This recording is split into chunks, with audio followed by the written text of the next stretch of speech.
Hello everyone, कैसे हैं सभी। Hope all are good. Last video में हमने utility and types of utility के बारे में डिस्कस किया था एंड आज का हमारा टॉपिक है law of diminishing marginal utility. Under this topic हम देखेंगे law of diminishing marginal utility क्या होता है, इसका schedule, graph and assumption of this law. So ये वीडियो को पूरा देखिए। अगर वीडियो पसंद आए तो लाइक और सब्सक्राइब करना नहीं भूलिएगा।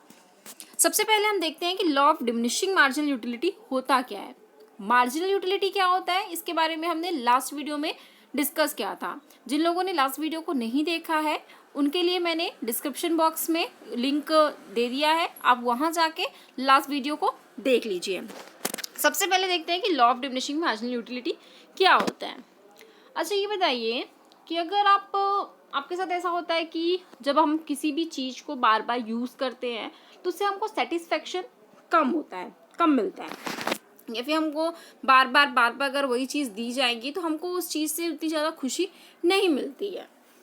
अच्छा, मान लीजिए आपको पनीर की सब्ज़ी बहुत पसंद है और आपको आज खाने के लिए आज खाने में आपको पनीर मिल गया। जब आपको पनीर मिल गया तो आप पनीर देख के एकदम पगला जाएंगे और पनीर को खाएंगे और बहुत ही अच्छे से खाएंगे और उससे आपको बहुत ज़्यादा सेटिस्फेक्शन मिलेगा, एकदम संतुष्टि मिलेगी। उससे आपकी मार्जिनल यूटिलिटी जो होगी एकदम हाई लेवल में होगी। फिर नेक्स्ट डे आपको फिर से पनीर दे दिया गया खाने के लिए, तो आपकी पनीर फेवरेट सब्जी है, तो आप सेकेंड डे भी पनीर खाएंगे। तो आप पनीर सेकेंड डे भी खाए, अच्छे से मन से खाए सेकेंड डे भी, लेकिन उतने मन से नहीं खाए जितना आपने पहले दिन खाया। मतलब कि आपको उतनी सेटिस्फेक्शन नहीं मिला जितना आपको फर्स्ट डे में मिला था। फिर नेक्स्ट डे आपको फिर से पनीर की सब्जी दे दी गई। जब आपको नेक्स्ट डे फिर से पनीर की सब्जी दे दी गई तो भी आपने, अब पनीर तो फेवरेट है भाई, आप क्या कर सकते हैं, पनीर को फेंक तो नहीं सकते हैं, तो पनीर आपने फिर से खा लिया। लेकिन आपको फिर से उतनी संतुष्टि नहीं मिली जितनी आपको फर्स्ट टाइम में मिली थी। उससे आपका जो सेटिस्फेक्शन लेवल था वो क्या हो गया, और डिक्रीज हो गया। फिर आपको नेक्स्ट डे में फिर से पनीर की सब्जी दे दी गई खाने में, तो भी आप, पनीर है भाई, आप क्या कर सकते हैं। तो फिर से आपने पनीर को क्या किया, फेंका नहीं, खा लिया। लेकिन आपने जो उसको पनीर का सेटिस्फेक्शन लेवल था वो एकदम नील के बराबर थे, उससे आपको कोई भी सेटिस्फेक्शन नहीं मिला। अब नेक्स्ट डे आपको अगर फिर से पनीर दे दिया जाएगा तो वो आप पनीर को देखते ही क्या करेंगे, उसको भाग जाएंगे। मतलब कि उससे आपको कोई भी सेटिस्फेक्शन नहीं मिलेगा। आपका जो सेटिस्फेक्शन लेवल है वो क्या हो जाएगा, एकदम नेगेटिव में चला जाएगा। तो यही तो है लॉ ऑफ मार्जिनल यूटिलिटी। मतलब किसी भी कमोडिटी की एक्स्ट्रा यूनिट कंज्यूम करने से जो सेटिस्फेक्शन लेवल है, मतलब जो मार्जिनल यूटिलिटी, उससे मिलने वाली जो मार्जिनल यूटिलिटी है वो क्या होती है, धीरे धीरे वो डिक्रीज होने लगती है। एक टाइम ऐसा आता है कि उससे हमको कोई भी सेटिस्फेक्शन, उस जो भी पर्टिकुलर कमोडिटी थी उससे कोई भी हमको सेटिस्फेक्शन नहीं मिलता है, और एक टाइम आता है कि हमको उससे सेटिस्फेक्शन बिल्कुल नहीं मिलता है और फिर वो सेटिस्फेक्शन लेवल क्या हो जाता है, नेगेटिव में चला जाता है। तो this is called law of diminishing marginal utility. मतलब किसी भी चीज़ को कंज्यूम करने से पहले, कंज्यूम करने के बाद अगर हम उसको बार बार उसी चीज़ को कंज्यूम करते हैं तो उससे मिलने वाला सेटिस्फेक्शन लेवल क्या हो जाता है, धीरे धीरे कम हो जाता है। तो इसको देखते हैं, law of diminishing marginal utility को मीनिंग क्या है। Psychologically, intensity of desire for a commodity tends to decrease as more and more units of a commodity are consumed.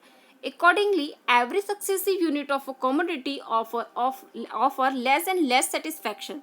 It means MU tends decline as a consumer of the commodity increases. This is called law of diminishing marginal utility. मतलब अगर अपन किसी भी commodity की extra unit को consume करते हैं तो उससे जो मिलने वाला सेटिस्फेक्शन है वो धीरे धीरे क्या हो जाता है, कम हो जाता है। मतलब कि जो मार्जिनल यूटिलिटी है वो धीरे धीरे क्या होती जाती है, डिक्लाइन होती जाती है। तो this law is called law of diminishing marginal utility. मतलब इससे जो हमारी जो मार्जिनल यूटिलिटी हमको कमोडिटी से मिल रही थी वो धीरे धीरे क्या होती है, डिक्रीज होते जाती है।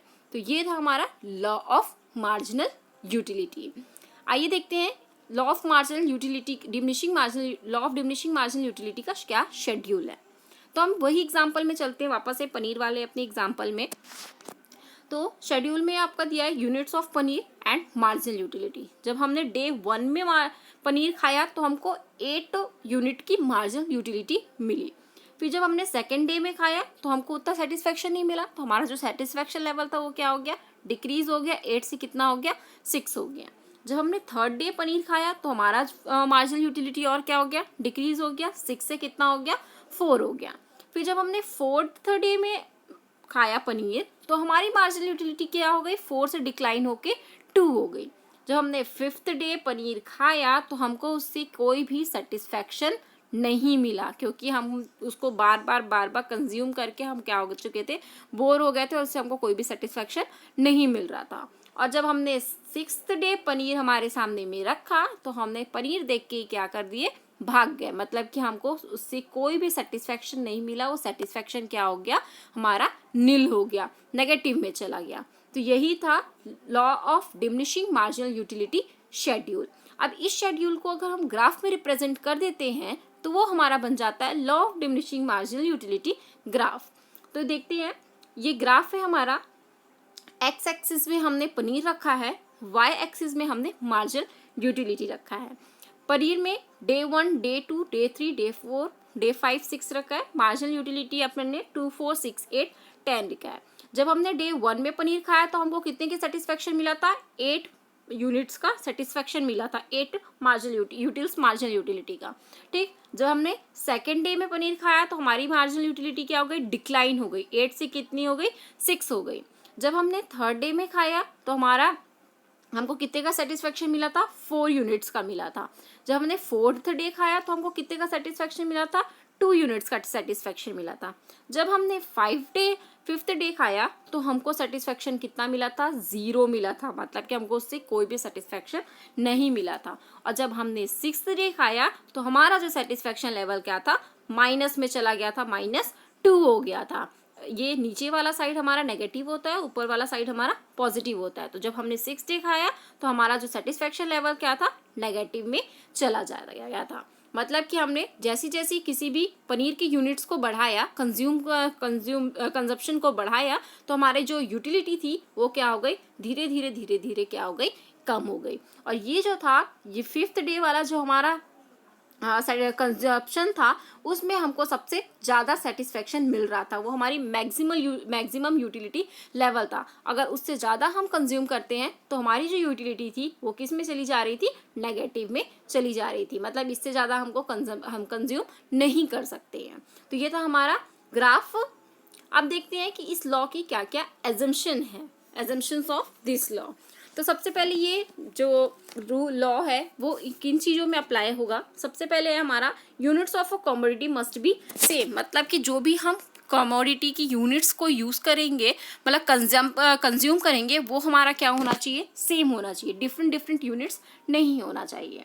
फिर कंजप्शन मस्ट बी कंटिन्यूस, मतलब कि जो कंजप्शन कर रहे हैं वो हम कंटिन्यू कर रहे हैं। इसका ये मतलब नहीं कि हम आज एक कर रहे हैं तो 10 दिन बाद दूसरा यूनिट कंज्यूम कर रहे हैं, फिर ये 10 दिन बाद तीसरा यूनिट कंज्यूम कर रहे हैं, ऐसा नहीं होना चाहिए। जो कंजप्शन है वो क्या होना चाहिए, कंटिन्यूस होना चाहिए। फिर नेक्स्ट है हमारा the interest nature of the consumer and fashion should be same. जो कंज्यूमर है, जो यूनिट को कंज्यूम कर रहा है, उसका जो इंटरेस्ट है, उसका नेचर है, उसका जो फैशन है, वो क्या होना चाहिए, सेम होना चाहिए। अगर वो इन सारी चीज़ों में कोई भी चेंजेस आता है तो जो पर्सन है वो क्या करेगा, दूसरे यूनिट को कंज्यूम करेगा और उससे जो मिलने वाली यूटिलिटी होगी, मार्जिनल यूटिलिटी होगी, वो क्या हो जाएगी, डिफरेंट हो जाएगी, उसमें ये लॉ एप्लीकेबल नहीं होगा। इसीलिए जो भी कंज्यूमर कमोडिटी को कंज्यूम कर रहा है, उसके इंटरेस्ट, नेचर और फैशन में किसी भी तरह का चेंजेस नहीं होना चाहिए, वो सेम होनी चाहिए। नेक्स्ट है हमारा the consumer income should be same. Consumer की इनकम भी सेम होनी चाहिए। कंज्यूमर की इनकम क्यों सेम होनी चाहिए, कि अगर कंज्यूमर की इनकम चेंज होती है, अगर कंज्यूमर की इनकम में इंक्रीज होता है, जनरली इनकम में इंक्रीमेंट ही होता है, तो अगर इनकम में इंक्रीमेंट होता है तो वो अच्छी गुड्स को क्या करेगा, कंज्यूम करेगा। तो इससे क्या हो जाएगा, यहाँ पे हमारा लॉ एप्लीकेबल नहीं होगा। इसीलिए जो कंज्यूमर की इनकम है वो भी क्या होनी चाहिए, सेम होनी चाहिए। नेक्स्ट है हमारा the price of the commodity should be same, और जो भी कमोडिटी हम कंज्यूम कर रहे हैं उसका जो प्राइस है वो भी क्या होना चाहिए, सेम होना चाहिए। सेम क्यों होना चाहिए कि अगर उसका प्राइस सेम नहीं होगा, उसके प्राइस में प्राइस उसके इंक्रीमेंट हो जाएंगे, प्राइस में इंक्रीज हो जाएंगे, तो कंज्यूमर क्या करेगा, वो उस कमोडिटी को परचेस करना बंद कर देगा। तो वहाँ पे ये अपना लॉ क्या होगा, एप्लीकेबल नहीं होगा। इसीलिए the price of the commodity should be same.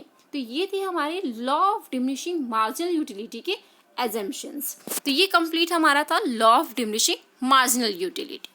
I hope आप सभी को ये वीडियो पसंद आया होगा। अगर वीडियो पसंद आया होगा तो प्लीज़ वीडियो को लाइक करिए, सब्सक्राइब करिए हमारे चैनल को। अगर आपने अभी तक बेल आइकॉन को प्रेस नहीं किया है तो प्लीज़ जल्दी से बेल आइकॉन को प्रेस करिए।